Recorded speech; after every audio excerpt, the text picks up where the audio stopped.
বিশ্বনাথ দত্তের তখন আইনজীবী হিসেবে বেশ নামডাক। একদিন তিনি যখন তার আইনি কাজে ব্যস্ত, তখন এক ধনী মক্কেল এলেন তার কাছে। আরে বিনয় বাবু যে, আসুন আসুন।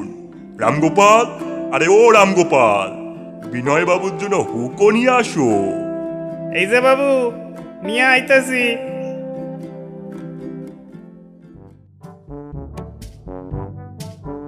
এই নিন বাবু।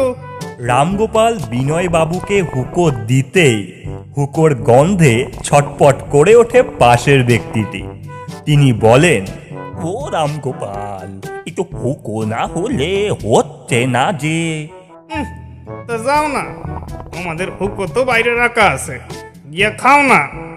এই বলে ব্যক্তিটি বাইরের দিকে যায়। বাইরে শাড়ি দিয়ে রাখা হুকোয় হাত দিতেই রামগোপাল বলে ওঠে, আরে আরে, ওটায় হাত দিও না। তুমি দেখতেছি জাত কুল সব এক করি দিবা। সর তো, সর দেখি যত সব। আর এই সমস্ত ঘটনা আড়াল থেকে দেখতে থাকে নরেন।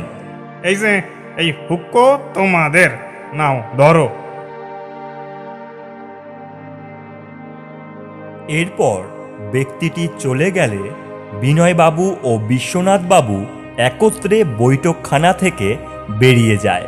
তারপর নরেন আড়াল থেকে বেরিয়ে এসে রামগোপালকে জিজ্ঞেস করে, রামগোপাল কাকা, সবার জন্য আলাদা আলাদা হুকো কেন?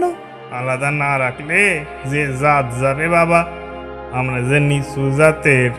রামগোপাল বিপদে পড়ে বলে, তুমি এইখান থেকে ভিতরে যাও বাবা, এইখানে থিকো না, বাবু দেখলে রাগ করবেন।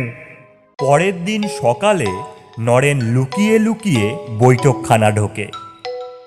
একের পর এক সবকটা হুকোয় মুখ লাগিয়ে টানতে থাকে সে, কিন্তু সব হুকোতেই একই স্বাদ পায়, স্বাদের ফারাক পায় না সে। ঠিক এমন সময় চিল্লে ওঠে নরেন, আহ, আহ, আহ, আহ। এতগুলো হুকোয় মুখ লাগিয়ে তুমি তামাক খাচ্ছ, হ্যাঁ? আমার জাত গেল কিনা দেখছিলাম বাবা। নরেনের মুখে এই কথা শুনে হতবাক হয়ে পড়ে বিশ্বনাথ বাবু।